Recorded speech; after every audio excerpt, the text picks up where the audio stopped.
In this tutorial, we're going to take a look at how you can add an image in Adobe Fresco. Now, if you have your iPad or your tablet, like mine, you will have to scroll to the left on top of here to see this icon. And this icon lets you add an image, but also an element, lets you choose a camera, photos, files, CC libraries, and even Lightroom.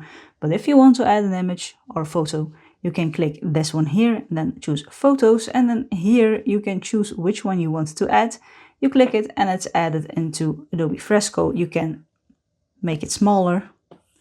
You can move it around, and you can see here it's on a new layer.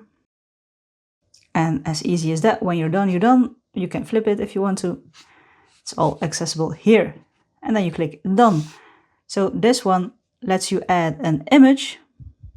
And as I said, if you have your iPad in the vertical way like I have, or your tablet, you just have to scroll this top bar to the left. If you have your tablet like this, it will be automatically visible on top here. So yeah, that's how you can easily add an image in Adobe Fresco. Like the video if you liked it, subscribe if you want to see more of my videos, and as always, thank you for watching, and I'll see you in the next one.